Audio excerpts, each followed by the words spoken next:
ಜೀನಾಗೆ ಸಂಪಾದಕತ್ವದಲ್ಲಿ GMS news ಸಾಗರ ಸುತ್ತದ ಆಚೆ ಈಚೆ ಶುಕ್ರವಾರದ ನ್ಯೂಸ್ ಅಪ್ಡೇಟ್ಗೆ ತಮಗೆ ಸ್ವಾಗತ. ಮುಖ್ಯಾಂಶಗಳು: ತಾರ್ಕಿಕ ಘಟ್ಟಕ್ಕೆ ಎಡಮನೆ ಗ್ರಾಮಸ್ಥರನ್ನು ಒಕ್ಕಲೆಬ್ಬಿಸುವ ಹೋರಾಟ. ಒಕ್ಕಲೆಬ್ಬಿಸುವುದಿಲ್ಲ, ಕೆಲವರು ಸರ್ಕಾರದ ವಿರುದ್ಧ ಗ್ರಾಮಸ್ಥರನ್ನು ಎತ್ತಿಕಟ್ಟುತ್ತಿದ್ದಾರೆಂದು ಶಾಸಕರು ಸ್ಪಷ್ಟನೆ. ಎಡಮನೆ ಗ್ರಾಮಸ್ಥರನ್ನು ಒಕ್ಕಲೆಬ್ಬಿಸಿದರೆ ಬಿಜೆಪಿ ಉಗ್ರ ಪ್ರತಿಭಟನೆಗೆ ಇಳಿಯುತ್ತದೆ ಎಂದು ಹರತಾಳು ಹಾಲಪ್ಪ ಎಚ್ಚರಿಕೆ. ರೈತ ಸಂಘದಿಂದ ವಾಸ್ತವ್ಯ, ಗ್ರಾಮಸ್ಥರಿಗೆ ಬೆಂಬಲ. ರೈತರನ್ನು ಒಕ್ಕಲೆಬ್ಬಿಸಿದರೆ ರಾಜ್ಯವ್ಯಾಪಿ ಹೋರಾಟದ ಎಚ್ಚರಿಕೆ ಕೊಟ್ಟ ದಿನೇಶ್ ಶಿರವಾಳ. ಎಡಮನೆ ಗ್ರಾಮಸ್ಥರ ಬೆನ್ನಿಗೆ ಹಕ್ರೆ, ತೆರವಿಗೆ ಬಂದ ಅಧಿಕಾರಿಗಳ ತರಾಟೆಗೆ ತೆಗೆದುಕೊಂಡ ಮಲ್ಲಿಕಾರ್ಜುನ ಹಕ್ರೆ. ಈಗ ಸುದ್ದಿಗೆ ವಿವರ. ಸಾಗರ ತಾಲೂಕಿನ ಕರೂರು ಹೋಬಳಿ ಚನ್ನಗೊಂಡ ಗ್ರಾಮ ಪಂಚಾಯಿತಿ ವ್ಯಾಪ್ತಿಯ ಎಡಮನೆ ಗ್ರಾಮಸ್ಥರನ್ನು ಒಕ್ಕಲೆಬ್ಬಿಸುವುದಿಲ್ಲ ಎಂದು ಶಾಸಕ ಗೋಪಾಲಕೃಷ್ಣ ಬೇಳೂರು ಸ್ಪಷ್ಟಪಡಿಸಿದ್ದಾರೆ. ಶನಿವಾರ ಈ ಕುರಿತು ಜಿಎನ್ಎಸ್ ಜೊತೆ ಮಾತನಾಡಿರುವ ಅವರು, ಅರಣ್ಯಾಧಿಕಾರಿಗಳು ನನ್ನ ಗಮನಕ್ಕೆ ಬರದೆ ಕೆಲವರಿಗೆ ನೋಟಿಸ್ ಕೊಟ್ಟಿದ್ದಾರೆ. ವಿಷಯ ತಿಳಿದ ತಕ್ಷಣ ಡಿಎಫ್ಒ ಆರ್ಎಫ್ಒ ಅವರನ್ನು ತರಾಟೆಗೆ ತೆಗೆದುಕೊಂಡಿದ್ದೇನೆ ಎಂದು ತಿಳಿಸಿದರು. ನಮ್ಮ ಸರ್ಕಾರ ಬಂದ ಮೇಲೆ ಯಾರನ್ನೂ ಒಕ್ಕಲೆಬ್ಬಿಸಿಲ್ಲ. ಕೆಲವರು ಇದೇ ವಿಷಯ ಇರಿಸಿಕೊಂಡು ರಾಜಕೀಯ ಬೇಳೆ ಬೇಯಿಸಿಕೊಳ್ಳುತ್ತಿದ್ದಾರೆ. ಎಡಮನೆ ಗ್ರಾಮಸ್ಥರು ಹೆದರುವ ಅಗತ್ಯ ಇಲ್ಲ. ನಿಮ್ಮ ಜೊತೆ ನಾನು, ರಾಜ್ಯ ಸರ್ಕಾರವಿದೆ ಎಂದು ತಿಳಿಸಿದ್ದಾರೆ. ಮುಳುಗಡೆ ನಂತರ ಇಲ್ಲಿ ಬಂದು ಬದುಕು ಕಟ್ಟಿಕೊಂಡವರನ್ನು ಒಕ್ಕಲೆಬ್ಬಿಸುತ್ತಿರುವ ನೀತಿ ಖಂಡನೀಯ ಎಂದು ಮಾಜಿ ಸಚಿವ ಹಾಗೂ ಬಿಜೆಪಿ ರಾಜ್ಯ ಉಪಾಧ್ಯಕ್ಷ ಹರತಾಳು ಹಾಲಪ್ಪ ತಿಳಿಸಿದರು. ಸಾಗರ ತಾಲೂಕಿನ ಬಾರಂಗಿ ಹೋಬಳಿಯ ಚನ್ನಗೊಂಡ ಗ್ರಾಮ ಪಂಚಾಯಿತಿ ವ್ಯಾಪ್ತಿಯ ಎಡಮನೆ ಗ್ರಾಮಕ್ಕೆ ಶುಕ್ರವಾರ ಭೇಟಿ ನೀಡಿ ಸಂತ್ರಸ್ತರ ಸಮಸ್ಯೆ ಆಲಿಸಿ ಅವರು ಮಾತನಾಡುತ್ತಿದ್ದರು. ಈ ಸಂದರ್ಭದಲ್ಲಿ ದೇವೇಂದ್ರಪ್ಪ ಯಲಕುಂದ್ಲಿ, ದಿನೇಶ್ ಆರೋಡಿ, ಬಿಸಿ ಲಕ್ಷ್ಮೀನಾರಾಯಣ್, ನಾಗರಾಜ್ ಬೊಬ್ಬಿಗೆ, ಪದ್ಮರಾಜ್ ಕಾರಣಿ, ಪಾರ್ಶ್ವನಾಥ್ ಕಟ್ಟಿನಕಾರು, ಚಂದ್ರಹಾಸ್ ಕೋಗಾರ್, ಲೋಲಾಕ್ಷಿ, ನವೀನ್, ಕೋದಂಡ, ಕೆಸಿ ರಾಜು, ಸಂತೋಷ್ ಇನ್ನಿತರರು ಹಾಜರಿದ್ದರು. ಇಲ್ಲಿ ಅರಣ್ಯ ಇಲಾಖೆಯವರು ಯಾವುದೋ ಕಾನೂನು ಇದೆ ಅಂತೇಳಿ ಯಾವುದೋ ಆರ್ಡರ್ ತಂದು 12 ವರ್ಷಗಳ ಹಿಂದೆ ಆರ್ಡರ್ ಆಗಿದೆ. 2013 ಜನವರಿಯಲ್ಲಿ ಆರ್ಡರ್ ತಗೊಂಡು ಮನೆ ಕಿತ್ತು ಕೇಳೋಕ್ಕೆ ಬಂದಿದ್ದಾರೆ. ಅರಣ್ಯದಿಂದ ಒಕ್ಕಲೆಬ್ಬಿಸ್ತೀವಿ ಅಂತೇಳಿ ಬಂದಿದ್ದರು. ಅವತ್ತು ನಮ್ಮ ಗಮನಕ್ಕೆ ಬಂದಾಗ ನಮ್ಮ ಪಾರ್ಟಿ ಮುಖಂಡರುಗಳಿಗೆ ಹೇಳಿದ್ವಿ. ಅವತ್ತು ನಮ್ಮ ತಾಲೂಕ್ ಪಂಚಾಯತಿ ಮಾಜಿ ಅಧ್ಯಕ್ಷರು ನಮ್ಮ ಬಿಸಿ ಲಕ್ಷ್ಮೀನಾರಾಯಣವರು, ಚಂದ್ರಹಾಸ ಮತ್ತು ಲೋಕಲ್ ನಮ್ಮ ಪಾರ್ಶ್ವನಾಥ್ ಇವರೆಲ್ಲ ಸ್ನೇಹಿತರಿಗೆ ಹೇಳಿದ್ವಿ ಕೂಡಲೇ ಹೋಗಿ ಅಂತ. ಕೊನೆಗೆ ಅವರು ಹತ್ತಿರ ಮಲ್ಲಿಕಾರ್ಜುನ ಅವ್ರಿಗೂ ಹೇಳಿದ್ರು, ನಾನು ಹೇಳಿದೆ ಹೋಗಿ ಬನ್ನಿ ಕೂಡಲೇ ಅಂತ. ನಾನು ಬೆಂಗಳೂರಿನಲ್ಲಿದ್ದೆ. ಅವತ್ತು ಬಂದು ಅವತ್ತು ಬೀಳಿಸ್ಲಿಕ್ಕೆ ಬಂದಂಥ ಅರಣ್ಯ ಇಲಾಖೆಯವ್ರನ್ನ ತಡೆದು ಕಾನೂನು ರೀತಿಯಲ್ಲಿ ಅವ್ರನ್ನ ವಾಪಸ್ ಕಳಿಸಿದ್ದಾರೆ. ಇದು ಈ ಭೂಮಿ ತಲತಲಾಂತರದಿಂದ ಮಾಡ್ಕೊಂಡು ಬಂದಿದ್ದಾರೆ. ಫಲವತ್ತಾದ ಭೂಮಿ. ಈಗ ನೀವು ನೋಡಿದ್ದೀರಿ, ನಾನು ನೋಡಿದೆ. ಇಷ್ಟ ಹಳೆ ಅಡಿಕೆ ತೋಟಗಳಿದೆ. ಭತ್ತ ಕೂಡ ಕೊಯ್ಲಾಗಿಲ್ಲ, ಇನ್ನು ಭತ್ತ ಕೊಯ್ಯೋದಿದೆ. ಹೀಗೆ ಮನೆ ಕಟ್ಟಿಕೊಂಡಿದ್ದಾರೆ, ತೆಂಗಿನ ಮರ ಕಟ್ಟಿಕೊಂಡಿದ್ದಾರೆ, ಅಡಿಕೆ ಮರ ಕಟ್ಟಿದ್ದಾರೆ.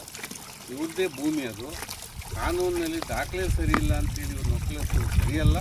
ಇದನ್ನು ರಾಜ್ಯ ಮಟ್ಟದಲ್ಲೂ ನಾವು ಪ್ರತಿಭಟಿಸ್ತೇವೆ. ನಮ್ಮ ಪಕ್ಷವೂ ಕೂಡ ಇದನ್ನು ಪ್ರತಿಭಟಿಸಿದ್ರೆ ಯಾವುದೇ ರೈತರನ್ನ ಒಕ್ಕಲೆಬ್ಬಿಸಬಾರ್ದು ಅಂತ ಹೇಳ್ತಾ ಕಾನೂನುಗಳನ್ನ ಮುಂದೆ ತರ್ತಾರೆ. ಇವ್ರದ್ದು ಅರಣ್ಯ ಹಕ್ಕು ಕಾಯ್ದೆಯಲ್ಲಿ ಅರ್ಜಿ ಇದೆ. FRA ಫಾರೆಸ್ಟ್ ರೈಟ್ ಆ್ಯಕ್ಟ್ ಅಂತೇಳಿ FRA ಇದೆ. ಅದಾದ ಮೇಲೆ ಇವರು ಕಂದಾಯ ಕಟ್ಟಿದ್ದಾರೆ. ನೋಡಿ, ಇವರು ಇಲ್ಲೇ ಹುಟ್ಟಿ ಬೆಳೆದವರು. ಇವರಿಗೆ ರೇಷನ್ ಕಾರ್ಡ್ ಇದೆ, ಇವರಿಗೆ ವೋಟರ್ ID ಇದೆ, ಆಧಾರ್ ಕಾರ್ಡ್ ಇದೆ, ವಿದ್ಯುತ್ ಕೊಟ್ಟಿದ್ದೀವಿ, ರಸ್ತೆ ಕೊಟ್ಟಿದ್ದೀವಿ. ಈ ಊರಿಗೆ ಎಷ್ಟು ಸಾಧ್ಯ ಅಷ್ಟು ರಸ್ತೆ ಕೊಟ್ಟಿದ್ದೀವಿ. ಹೀಗೆ ನಾವು ಆಡಳಿತ ಮಾಡೋರು ಇವ್ರನ್ನ ಈಗ ಗುರುತಿಸಿದ್ದೇವೆ. ಈಗ ಏಕಾಏಕಿ ಇವ್ರನ್ನ ಎತ್ತು ನೀವು ಒಕ್ಕಲೆಬ್ಬಿಸ್ಬೇಕು ಅಂದರೆ ಎಲ್ಲಿಗೆ ಹೋಗ್ಬೇಕು ಅಂತ ಹೇಳ್ತಾ ಇಲ್ಲ, ಏನು ಮಾಡಬೇಕು ಅಂತ ಹೇಳ್ತಾ ಇಲ್ಲ. ಮನೆ ಕೆಡಕ್ಕೆ ಬರ್ತಾರೆ ಅಂದರೆ ಇವ್ರಿಗೆ ಆಲ್ಟರ್ನೇಟಿವ್ ಏನು? ಯಾರ್ದೋ ಸೈಟಾಗಿ ಯಾರೋ ಮನೆ ಕಟ್ಕೊಂಡ್ರೆ 24 ಗಂಟೆ 36 ತಾಸೊಳಗೆ ಸೈಟ್ ಕೊಡಬೇಕು ಅಂತ ಆದೇಶ ಮಾಡ್ತಾರೆ ಈ ಸರ್ಕಾರದವರು. ಈ ರೈತರು ಇಲ್ಲಿ 16-17 ಕುಟುಂಬಗಳನ್ನ, ಈಗ ಇವ್ರ ಹೆಸರೇನು, ರಂಗರಾಜ್, ಇವ್ರದ್ದು 6 ಎಕರೆ ಜಮೀನಿದೆ. ನೋಡಿ, ಗದ್ದೆ ಮಾಡಿದ್ದಾರೆ. ಗದ್ದೆ ಇದೆ, ಇನ್ನೂ ಭತ್ತ ಕೊಯ್ದಿಲ್ಲ, ಅಡಿಕೆ ಇದೆ, ತೋಟ ಇದೆ. ಎಲ್ಲಿಗೆ ಹೋಗ್ಬೇಕು ಅವರು? ಯಾವುದೋ ಕಾನೂನು ಹಿಡ್ಕೊಂಡು 12 ವರ್ಷದಿಂದ ಆದೇಶ ಮಾಡ್ಕೊಂಡು ಈಗ ಬಂದರೆ 12 ವರ್ಷಗಳ ಕಾಲ ಏನು ಮಾಡ್ತಿದ್ರು? ಹಾಗಾಗಿ ಮತ್ತು ಯಾವುದೇ ಕಾನೂನು ತಿದ್ದುಪಡಿ ಆಗಿಲ್ಲ. ಹಳೆ ಕಾನೂನುಗಳೇ ಇದ್ದಾವೆ. ನಮ್ಮದೇ ಸರ್ಕಾರ ಇದ್ದಾಗ ನಾವು ಯಾರನ್ನೂ ಒಕ್ಕಲೆಬ್ಬಿಸಲಿಲ್ಲ, ಯಾರಿಗೊಂದು ನೋಟಿಸ್ ಕೊಡಲಿಲ್ಲ. ಈಗ ಏಕಾಏಕಿ 3 ವರ್ಷದಿಂದ ಒಕ್ಕಲೆಬ್ಬಿಸೋಕ್ಕೆ ಶುರು ಮಾಡ್ಯಾರ. ಈ ರಾಜ್ಯ ಸರ್ಕಾರ ಕಾರಣ, ಈಗಿನ ಶಾಸಕರ ಕಾರಣ, ಈಗಿನ ಜಿಲ್ಲಾ ಉಸ್ತುವಾರಿ ಸಚಿವಕ್ಕೆ ತಾಕತ್ತಿಲ್ಲ ಅಧಿಕಾರಿಗಳನ್ನ ಕಂಟ್ರೋಲ್ ಮಾಡೋದಕ್ಕೆ. ಹೇಗೆ ಒಕ್ಕಲೆಬ್ಬಿಸ್ತಾರೆ? ಕಾನೂನಿನ ತಿದ್ದುಪಡಿ ಆಗಿದೆ. ಇದೇ ಶಾಸಕರಿದ್ದಾಗಲೇ ಆಗಿರೋದು ಇದು ಆದೇಶ, ಕೋರ್ಟ್ ಆದೇಶ ಆಗಿರೋದು 2013 ಜನವರಿ 5ನೇ ತಾರೀಕು ಆಗಿದೆ.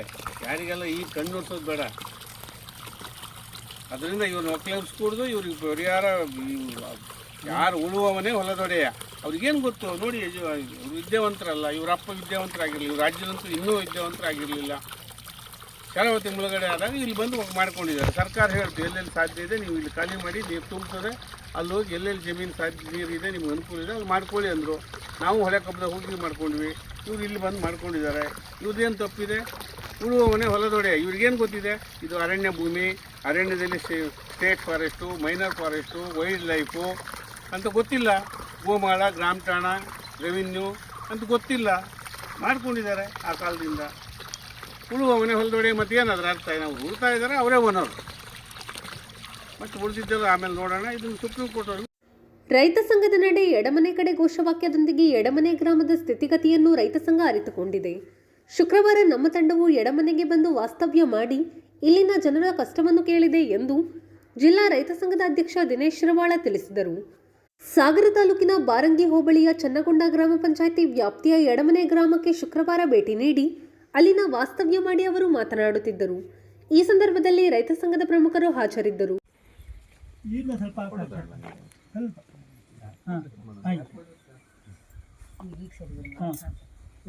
ಭಾರತ್ ಮಾತಾ ಕಿ ಜೈ.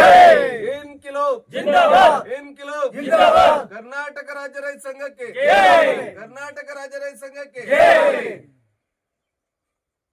ಇವತ್ತು ಶಿವಮೊಗ್ಗ ಜಿಲ್ಲೆ ಸಾಗರ ತಾಲೂಕು ಕರೂರು ಹೋಬಳಿಯ ಚನ್ನಗೊಂಡ ಪಂಚಾಯಿತಿ ವ್ಯಾಪ್ತಿಯಲ್ಲಿ ಬರ್ತಕ್ಕಂಥ ಎಡಮನೆ ಗ್ರಾಮದಲ್ಲಿ ಸುಮಾರು 6 ರಿಂದ 7 ದಶಕಗಳ ಹಿಂದೆ ಮುಳುಗಡೆಯಾಗಿ ಇಲ್ಲಿ ಬಂದು ಬದುಕನ್ನು ಕಟ್ಕೊಂಡಿರ್ತಕ್ಕಂಥ ನಮ್ಮ ಸುಮಾರು 15 ರಿಂದ 16 ಕುಟುಂಬಗಳು ಇವತ್ತು ಅರಣ್ಯ ಇಲಾಖೆಯವರ ಕಿರುಕುಳಕ್ಕೆ ಬೇಸತ್ತು ಅವರ ದಬ್ಬಾಳಿಕೆಗೆ ಒಳಗಾಗಿ ಕೆಲವು ಕುಟುಂಬಗಳನ್ನ ಈ ಊರಿಂದ ತೆರವು ಮಾಡಲಾಗಿದೆ.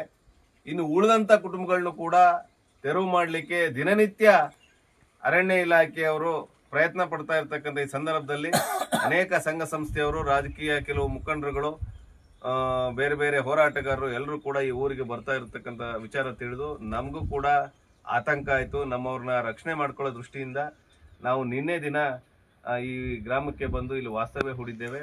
ಇಲ್ಲಿಯ ವಸ್ತು ಸ್ಥಿತಿಯನ್ನ ಸಂಪೂರ್ಣವಾಗಿ ಇವತ್ತು ತಿಳ್ಕೊಂಡು ಯಾವುದೇ ಕಾರಣಕ್ಕೂ ಇವರನ್ನ ಇಲ್ಲಿಂದ ಒಕ್ಕಲೆಬ್ಬಿಸಬಾರದು ಅನ್ನೋ ಒಂದು ಒತ್ತಾಯವನ್ನ ಆಡಳಿತಕ್ಕೆ, ಅರಣ್ಯ ಇಲಾಖೆಗೆ, ಸರ್ಕಾರಕ್ಕೆ ಮಾಡಲಿಕ್ಕೆ ಬಯಸ್ತೇವೆ. ಹಾಗೆ ಸುಮಾರು ಈಗ ಇರ್ತಕ್ಕಂಥ ಕುಟುಂಬಗಳು ಬಿಟ್ಟು ಸುಮಾರು ಒಂದು 7-8 ಕುಟುಂಬಗಳು ಇಲ್ಲಿಂದ ಏನು ಅವ್ರನ್ನ ಹೊರಗೆ ಹಾಕಿದ್ದಾರೆ, ಅವರನ್ನು ಕೂಡ ವಾಪಸ್ ಕರೆತಂದು ಅವ್ರನ್ನ ಇಲ್ಲಿ ಕೂರಿಸಿ ಇಲ್ಲಿ ಕೃಷಿ ಮಾಡಿಸಿ ಇಲ್ಲಿ ಬದುಕು ಕಟ್ಕೊಡ್ಬೇಕು ಅನ್ನೋ ಒಂದು ಉದ್ದೇಶವನ್ನ ನಾವೆಲ್ಲ ಹೊಂದಿದ್ದೀವಿ. ಅದನ್ನ ಸರ್ಕಾರಕ್ಕೆ ಮತ್ತೆ ನಮ್ಮ ಸ್ಥಳೀಯ ಆಡಳಿತಕ್ಕೆ ಒತ್ತಾಯವನ್ನ ಈ ಸಂದರ್ಭದಲ್ಲಿ ಮಾಡ್ತೇವೆ. ಹಾಗೆ ಶಾಸಕರು, ನಮ್ಮ ಸಂಸದರು, ನಮ್ಮ ಜಿಲ್ಲಾ ಉಸ್ತುವಾರಿ ಮಂತ್ರಿಗಳು ಈ ಕೂಡಲೇ ಈ ಗ್ರಾಮಕ್ಕೆ ಧಾವಿಸ್ಬೇಕು. ಇಲ್ಲಿ ಬಂದು ಈ ಜನರನ್ನ ರಕ್ಷಣೆ ಮಾಡ್ಕೊಳ್ಳೋ ದೃಷ್ಟಿಯಲ್ಲಿ ಎಲ್ಲ ಅರಣ್ಯ ಇಲಾಖೆ ಅಧಿಕಾರಿಗಳಿಗೆ ತಮ್ಮ ಸೂಚನೆಯನ್ನ ಕೊಡಬೇಕು. ಅವ್ರಿಗೆ ತೊಂದರೆ ಕೊಡಬಾರದು ನಮ್ಮ ರೈತರಿಗೆ ಅಂತೇಳಿ. ಇಲ್ಲವಾದಲ್ಲಿ ನೀವೆಲ್ಲರೂ ಕೂಡ ನಿಮ್ಮ ಸ್ಥಾನಗಳಿಗೆ ರಾಜೀನಾಮೆ ಕೊಟ್ಟು ರಾಜಕೀಯ ನಿವೃತ್ತಿಯನ್ನ ಪಡಿಬೇಕು ಅಂತೇಳಿ ಈ ಸಂದರ್ಭದಲ್ಲಿ ಒತ್ತಾಯ ಮಾಡ್ತೇವೆ.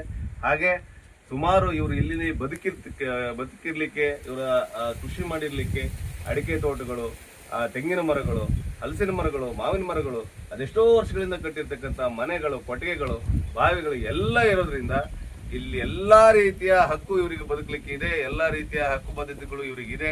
ಈ ಹಿಂದೆ ಕೊಟ್ಟಿರ್ತಕ್ಕಂಥ ನೋಟಿಸ್ಗಳು ಅದೆಲ್ಲದಕ್ಕೂ ಉತ್ತರವನ್ನು ಕೊಟ್ಕೊಂಡು ಬಂದಿದ್ದಾರೆ. ಹಾಗೆ 2012-13ರಲ್ಲಿ ACF ಅವರ ನ್ಯಾಯಾಲಯದಲ್ಲಿ ಇವ್ರ ವಿರುದ್ಧ ಆದೇಶ ಮಾಡಿ ತೆರವು ಆದೇಶವನ್ನ ಮಾಡಿರ್ತಾರೆ. 2012-13 ಆದೇಶದ ಅನ್ವಯ 2026ರಲ್ಲಿ ಇವರನ್ನ ತೆರವುಗೊಳಿಸ್ಲಿಕ್ಕೆ ಅರಣ್ಯ ಇಲಾಖೆ ಅಧಿಕಾರಿಗಳು ಬಂದಿರತಕ್ಕಂಥದ್ದನ್ನು ನೋಡಿದ್ರೆ ಈ ತೆರವುಗೊಳಿಸ್ತಕ್ಕಂಥ ಮಲೆನಾಡಿಗರನ್ನ ತೆರವುಗೊಳಿಸ್ತಕ್ಕಂಥದ್ದು ವ್ಯವಸ್ಥಿತವಾದಂತ ಷಡ್ಯಂತ್ರ. ಅಂದ್ರೆ ಹಂತ ಹಂತವಾಗಿ ನಮ್ಮ ರೈತರನ್ನ ಈ ಮಲೆನಾಡಿಂದ ಬಿಡಿಸಿ ಹೊರ ಹಾಕ್ತಕ್ಕಂಥ ಎಲ್ಲ ವ್ಯವಸ್ಥಿತ ಪಿತೂರಿಯು ಅರಣ್ಯ ಇಲಾಖೆ ಮಾಡ್ತಾ ಇದೆ. ಹಾಗಾಗಿ ಜಾಗೃತರಾಗಬೇಕು. ಮಲೆನಾಡಿನ ಮುಳುಗಡೆ ಸಂತ್ರಸ್ತರಿರ್ಬೋದು, ಅರಣ್ಯ ಭೂಮಿಯ ಉಳುಮೆ ಮಾಡ್ತಕ್ಕಂಥ ರೈತರಿರ್ಬೋದು, ಬಗರ್ಕುಂ ಸಾಗುವಳಿ ಮಾಡ್ತಾ ಇರ್ತಕ್ಕಂಥ ರೈತರಿರ್ಬೋದು, ಎಲ್ಲ ರೀತಿಯ ಸಾಗುವಳಿ ಮಾಡ್ತಕ್ಕಂಥ ರೈತರು ಜಾಗೃತರು ಆಗಲೇಬೇಕು. ಇದೇ ಒಂದು ಸಂದರ್ಭ. ನೀವೆಲ್ಲ ಒಟ್ಟಾಗಿ ಈ ತರದ ಸಂಕಷ್ಟದ ಸಂದರ್ಭದಲ್ಲಿ ನಾವು ಎಲ್ಲರೂ ಇಂತಿಂತ ಯಾರ್ಯಾರಿಗೆ ಈ ಸಂದರ್ಭ ಒದಗಿ ಬಂದು ಅವ್ರ ಜೊತೆ ನಿಲ್ಲಬೇಕಾಗುತ್ತೆ. ನಾವೆಲ್ಲರೂ ಕೂಡ ಒಟ್ಟಾಗಿ ಮುಂದಿನ ದಿನಗಳಲ್ಲಿ ಇದ್ರ ವಿರುದ್ಧ ದೊಡ್ಡ ಹೋರಾಟವನ್ನ ಹಮ್ಮಿಕೊಳ್ಬೇಕಾಗ್ತದೆ. ಎಲ್ಲರೂ ಕೂಡ ತಯಾರಾಗೋಣ ಅಂತ ಹೇಳ್ತಾ, ಈ ಸಂದರ್ಭದಲ್ಲಿ ನಾವು ಇವರು ವಾಸ್ತವ್ಯಕ್ಕೆ ಬಂದಿರತಕ್ಕಂಥ ಸಂದರ್ಭದಲ್ಲಿ ಅನೇಕರು ಜೊತೆಯಾಗಿದ್ದಾರೆ. ಈ ಭಾಗದ ಎಲ್ಲ ಮುಖಂಡರುಗಳು, ವರದಿಗಾರರು ಎಲ್ಲ, ಹಾಗೆ ರಕ್ಷಣಾ ಇಲಾಖೆಯವರು ಕೂಡ ನಿನ್ನೆಯಿಂದ ನಮ್ಮ ಜೊತೆಗಿದ್ದಾರೆ. ಎಲ್ರಿಗೂ ಧನ್ಯವಾದಗಳನ್ನು ತಿಳಿಸಿ ನಾವು ಇವತ್ತು ಇಲ್ಲಿಂದ ತೆರಳ್ತೇವೆ. ಇಲ್ಲಿಂದ ತೆರಳಿ ಮತ್ತೊಮ್ಮೆ ಸಾಗರದಲ್ಲಿ ಒಂದು ಸಭೆ ಮಾಡ್ತೇವೆ. ಸಭೆ ಮಾಡಿ ಮುಂದಿನ ದಿನಗಳಲ್ಲಿ ಅಧಿಕಾರಿಗಳ ಈ ರೀತಿಯ ಕಿರುಕುಳಕ್ಕೆ ನಮ್ಮ ಜನಪ್ರತಿನಿಧಿಗಳು ನಮ್ಮ ರಕ್ಷಣೆಗೆ ಧಾವಿಸದೇ ಇರ್ತಕ್ಕಂಥದ್ದು ವಿಚಾರದಲ್ಲಿ ಜನಪ್ರತಿನಿಧಿಗಳ ವಿರುದ್ಧವೇ ನಾವು ಇನ್ನು ಹೋರಾಟಕ್ಕೆ ಬೀದಿಗಿಳಿಯುವಂತ ಒಂದು ಯೋಚನೆಯನ್ನ ಮಾಡಿದ್ದೇವೆ. ಖಂಡಿತ ಸಾಗರ ಹೋಗಿ ಮುಂದಿನ ಸಭೆಯಲ್ಲಿ ಇದನ್ನು ಚರ್ಚೆ ಮಾಡಿ ತೀರ್ಮಾನ ಅಂತ. ಯಾವುದೇ ಕಾರಣಕ್ಕೂ ಎಡಮನೆ ಗ್ರಾಮಸ್ಥರನ್ನು ಒಕ್ಕಲೆಬ್ಬಿಸಲು ಬಿಡುವುದಿಲ್ಲ. ಅರಣ್ಯ ಇಲಾಖೆ ಏಕಾಏಕಿ ಒಕ್ಕಲೆಬ್ಬಿಸಲು ಬಂದಿರುವ ಕ್ರಮವೇ ಅವೈಜ್ಞಾನಿಕವಾಗಿದೆ ಎಂದು ತಾಲೂಕು ಪಂಚಾಯಿತಿ ಮಾಜಿ ಅಧ್ಯಕ್ಷ ಮಲ್ಲಿಕಾರ್ಜುನ ಹಕರೆ ತಿಳಿಸಿದ್ದಾರೆ. ಸಾಗರ ತಾಲೂಕಿನ ಬಾರಂಗಿ ಹೋಬಳಿಯ ಚನ್ನಗೊಂಡ ಗ್ರಾಮ ಪಂಚಾಯಿತಿ ವ್ಯಾಪ್ತಿಯ ಎಡಮನೆ ಗ್ರಾಮಕ್ಕೆ ಭೇಟಿ ನೀಡಿ ಒತ್ತುವರಿಗೆ ಬಂದಿದ್ದ ಅರಣ್ಯ ಇಲಾಖೆ ಅಧಿಕಾರಿಗಳನ್ನು ತರಾಟೆಗೆ ತೆಗೆದುಕೊಂಡು ಅವರು ಮಾತನಾಡುತ್ತಿದ್ದರು.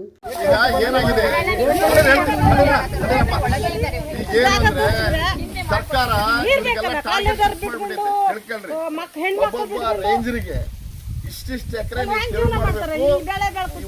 ಇಷ್ಟು ದಿವಸದಲ್ಲಿ ಅಂತ ಟಾರ್ಗೆಟ್ ಫಿಕ್ಸ್ ಮಾಡಿದೆ. ಸರ್ಕಾರನೇ ಫಿಕ್ಸ್ ಮಾಡಿದೆ. ಯಾರು ನೀವು ಓಟ್ ಕೊಟ್ಟಿದ್ರಲ್ಲ, ಓಟ್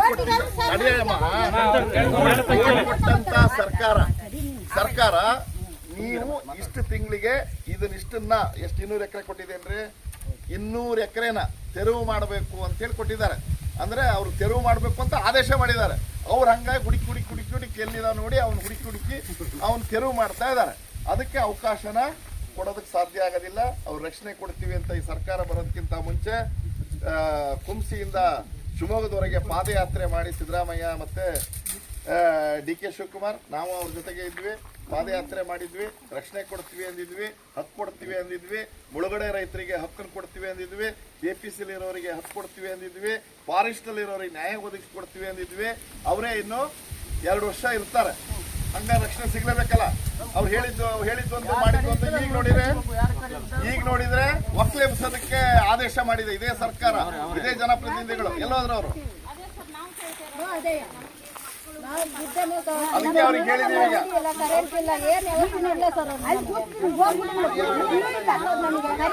ಪರಿಹಾರ ಯಾರು ಕೊಡೋಣ.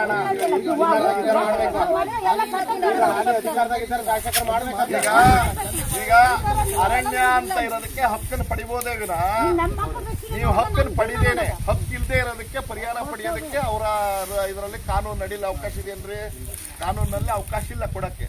ನೀವು ಹಕ್ಕೇನಾದ್ರು ಪಡೆದು ಇಲ್ಲಿಂದ ನೀವು ಮತ್ತೆ ಪುನರ್ವಸತಿ ಬೇರೆ ಕಡೆ ಹೋಗ್ತೀವಿ ಅಂದ್ರೆ ಅದಕ್ಕೊಂದು ರೇಟ್ ಫಿಕ್ಸ್ ಮಾಡಿದ್ದಾರೆ ಇಲಾಖೆಯವರು. ಏನು ಇಲ್ಲಿಂದ ನೀವು ಹೊರಗಡೆ ಹೋಗ್ತೀರಿ, ಈಗಾಗಲೇ ನಿಮ್ಗೆ ಹಕ್ಕಿದೆ, ಒಂದು 5 ಎಕರೆ ಇದೆ, ನೀವು ಇಲ್ಲಿ ಇರಲ್ಲ, ಈ ಅಭಯಾರಣ್ಯ ವ್ಯಾಪ್ತಿಯಲ್ಲಿದೆ, ನಾವು ಹೊರಗಡೆ ಹೋಗ್ಬೇಕು ಅಂದ್ರೆ ಅವರಿಗೆ ಕೊಟ್ಟು ಹೋಗ್ಬೇಕು, ಅವ್ರು ತಗೊಳ್ತಾರೆ. ಆದ್ರೆ ಇದಕ್ಕೆ ಹಕ್ಕಲ್ಲ. ನೀವು ಹಕ್ಕನ್ನು ಪಡಿಬೇಕು ಬಿಟ್ರೆ ಹಂಗೆ ಹೋಗಕ್ಕಿಲ್ಲ, ಹಕ್ಕನ್ನೇ ಪಡಿಬೇಕು. ನೀವು ಹಕ್ಕು ಪಡಿಯಕ್ಕೆ ಅವಕಾಶ ಇದೆ. ಹಂಗೆ ಹೊರಟ್ರೆ ಈ ತರ 3.5 ಲಕ್ಷ ಜನ ಅರ್ಜಿ ಸಲ್ಲಿಸಿದ್ದಾರೆ. ನಿಮ್ ತರನೇ ನೀವು ಒಬ್ಬರೇ ಅಲ್ಲ, 3.5 ಲಕ್ಷ ಜನ ಕರ್ನಾಟಕದಲ್ಲಿ ಅರ್ಜಿ ಸಲ್ಲಿಸಿದ್ದಾರೆ. ಆ 3.5 ಲಕ್ಷ ಜನಕ್ಕೆ ಏನಾಗುತ್ತೋ ಅದೇ ನಿಮಗಾಗುತ್ತೆ. ಆ 3.5 ಲಕ್ಷ ಜನನು ಒಕ್ಕಲೆಬ್ಸಬೇಕು ಅನ್ನೋದಾದ್ರೆ ಕೇಳಿಯಮ್ಮ, 3.5 ಲಕ್ಷ ಜನನು ಒಕ್ಕಲೆಬ್ಸಬೇಕು. ಕರ್ನಾಟಕದಲ್ಲಿರೋ ಅರಣ್ಯವಾಸಿಗಳನ್ನ ಒಕ್ಕಲೆಬ್ಸಬೇಕು ಅನ್ನೋ ಸರ್ಕಾರ ತೀರ್ಮಾನ ತಗೊಂಡ್ರೆ ನೀವು ಒಕ್ಕಲೆಬ್ಸೋದು ಅವಾಗ ಏನು ಅಂತ ಪರಿಹಾರನೋ ಮತ್ತೊಂದು ತೀರ್ಮಾನ ಇಲ್ಲ. ಇವ್ನಿಗೆ ಹಕ್ಕನ್ನು ಕೊಡಬೇಕು, 75 ವರ್ಷ ಇರೋದನ್ನ 25 ವರ್ಷ ಮಾಡಬೇಕು ಅನ್ನೋದು ಕಾನೂನು ಮಾಡಬೇಕು ಅನ್ನೋದು ಒತ್ತಾಯ ಇದೆ. ಯಾವುದೋ 25 ವರ್ಷಕ್ಕೆ. ಆ ಸಂದರ್ಭದಲ್ಲೂ ಸಹಿತ ನಿಮಗೆ ನ್ಯಾಯ ಸಿಗಕ್ಕೆ ಸಾಧ್ಯ ಇದೆ. ಇದರಲ್ಲೇ ಕೊಡಕ್ಕೆ ಅವಕಾಶ ಇದೆ. ಹಿರಿಯರ ಸಾಕ್ಷಿ ಅದೇ ಇದರಲ್ಲೇ ಕೊಡೋದಕ್ಕೆ ಅವಕಾಶ ಇದೆ. ಹಿರಿಯರ ಸಾಕ್ಷಿ, ಇನ್ನೊಂದು ದೇವಸ್ಥಾನನೋ ಮತ್ತೊಂದು ಮುಗ್ದೊಂದು ಹಲಸಿನ ಮರನೋ ಮಾವಿನ ಮರನೋ ಹುಣಸೆ ಮರನೋ ಅದು ಒಂದು ಸಾಕ್ಷಿ. ಆಮೇಲೆ ಈ ತರದವು 13 ತರದ ಸಾಕ್ಷಿಗಳಿದ್ದು, ಅಂದ್ರೆ ಸಂದರ್ಭಿಕ ಕಣ್ಣಿಗೆ ಕಾಣುವಂತ ಸಾಕ್ಷಿಗಳನ್ನ. ಆದ್ರೆ IAS ಆಫೀಸರ್ ಹತ್ರ ಸಿಕ್ಕ ಇವರಲ್ಲ, ಇವ್ರ ಅದ್ರಲ್ಲಿ ಒಬ್ಬ ಮೆಂಬರ್ ಅಷ್ಟೇನೆ. ಯಾರು ನಿಮ್ ಡಿಪಾರ್ಟ್ಮೆಂಟ್ ಇಂದ ಮೆಂಬರ್ ಅಷ್ಟೇ ಇರ್ತಾರೆ. IAS ಆಫೀಸರ್ ಹತ್ರ ಇದು ಹಕ್ಕು ಕೊಡೋದು IAS ಆಫೀಸರ್ ಹತ್ರ ಸಿಕ್ಕಾಕೊಂಡು ಅನ್ಯಾಯ ಆಗಿದೆ. ಇಡೀ ದೇಶದಲ್ಲಿ ಅನ್ಯಾಯ ಆಗಿದೆ. ನಿಮ್ಗೆ ಸಿಗ್ಬೇಕಾದ ಹಕ್ಕು ಸಿಗದೆ ಇರೋದಕ್ಕೆ ಕಾರಣ IAS ಆಫೀಸರ್ನ ಅಧ್ಯಕ್ಷನ್ ಮಾಡಿರೋದು. ಸಾಮಾನ್ಯ ತಹಸೀಲ್ದಾರನ್ನ ಮಾಡಿಬಿಟ್ಟಿತ್ತು, ಸಿಕ್ಬಿಡ್ತಿತ್ತು. IASನವ್ರು ಮಾಡಿ IAS ಲಾಬಿ ಹೆಂಗ್ ಮಾಡ್ತು ಅಂದ್ರೆ ಸರ್ಕಾರನೇ ಬಗ್ಸ್ಬಿಡ್ತದು. ಸರ್ಕಾರನೇ ಬಗ್ಸ್ತು. ಅದೇ ತಹಸೀಲ್ದಾರ್ ಆಗಿದ್ರೆ ಇದು ಶುಕ್ರವಾರದ ಸಮಗ್ರ ಸುದ್ದಿ. ನಿರಂತರ ಸುದ್ದಿಗಾಗಿ ನೋಡ್ತಾ ಇರಿ GNS ನ್ಯೂಸ್. ನಮಸ್ಕಾರ.